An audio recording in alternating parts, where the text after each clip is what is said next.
पुढ्यात पुढच्या आणखी एक महत्त्वाच्या बातमीकडे. नाशिकमध्ये भाजपकडून युतीची चर्चा नाही. शिवसेनेचे उपनेते अजय बोरस्ते यांनी ही माहिती दिली आहे. मित्रपक्षांना शिवसेनेला सन्मानपूर्वक जागा द्यावा, यासोबतच अजय बोरस्ते यांचा भाजपला इशारा पाहायला मिळतो. या संदर्भात शिवसेनेचे उपनेते अजय बोरस्ते यांच्याशी बातचीत केली. लोकशाहीचे प्रतिनिधी महेश महाले यांनी पाहूयात.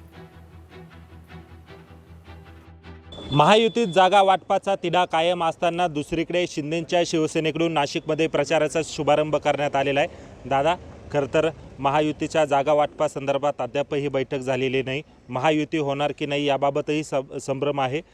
तुम्ही मात्र प्रचाराला सुरुवात केलेली आहे. महायुती झाली पाहिजे असं माननीय देवेंद्रजी फडणवीस आणि शिवसेनेचे मुख्य नेते एकनाथ शिंदेसाहेब यांची इच्छा आहे. ती त्यांनी प्रकटही केली आहे.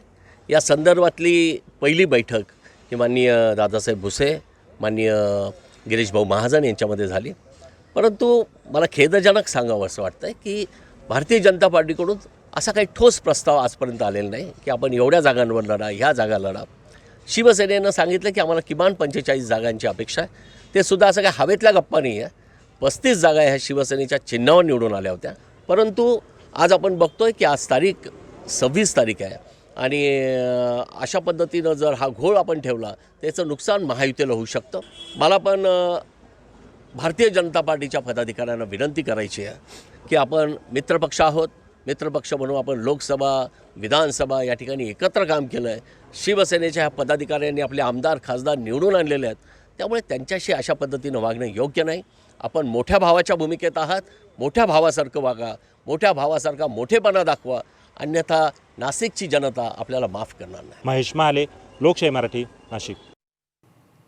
जागा वाटपाचा तिढा सोडवण्यासाठी बैठका सुरू असून छत्रपती संभाजीनगरात बावनकुळेंसह नेत्यांच्या बैठका होत आहेत. रावसाहेब दानवेंनी ही माहिती दिली आहे. ठाकरेंची शिवसेना पुढील निवडणुकीत अस्तित्वात राहणार नाही अशी टीका देखील दानवेंनी ठाकरे सेनेवर केली आहे. या संदर्भात भाजपचे नेते रावसाहेब दानवे यांच्याशी संवाद साधलाय. लोकशाहीचे प्रतिनिधी सचिन बडे यांनी पाहूयात.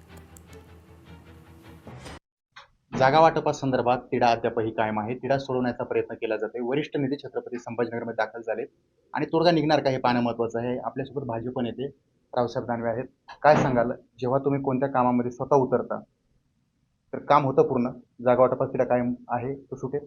नाही, आमच्या जागा वाटपाचा तिढा काहीही नाहीये. आमचा जागा वाटपाचा तिढा सुटेल. शिवसेना भारतीय जनता पार्टीच्या कालपासूनच्या बैठका सुरू आहे. आम्ही एकमेकाला प्रस्ताव दिलेले आहेत. आज उद्या आम्ही एकत्र बसू आणि युतीचा निर्णय करू. भारतीय जनता पार्टीच्या जालना जिल्ह्यातील आमच्या सगळ्या नेत्यांची चर्चा झाली की युती आपण करू, युतीची चर्चा आपण करू. आणि मला असं वाटतं की आज किंवा उद्या, खरं तर आता मला पक्षात विचारतात नाही, हा प्रश्न सोडा. त्यांना लोकात कोणी विचारत नाही म्हणून तर 9 लोक आले पैसे निवडून.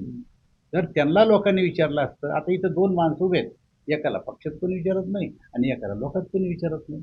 आता हा निर्णय लोकांनी करायचा. पण मी सांगितलं, त्यांच्यासारखा शेपूट घालून मागच्या दारांना काळा बुरखा घालून मी विधान परिषद गेलो नाही आणि 2 वर्ष मी सरकार चालू शकले नाही. अपयशी माणसं ते ज्याच्या संघ जातील ते अपयश होईल. आता आघाडी तर तुटलेलीच आहे. आता एका राजा पंचायत काढतं काय फरक पडणार.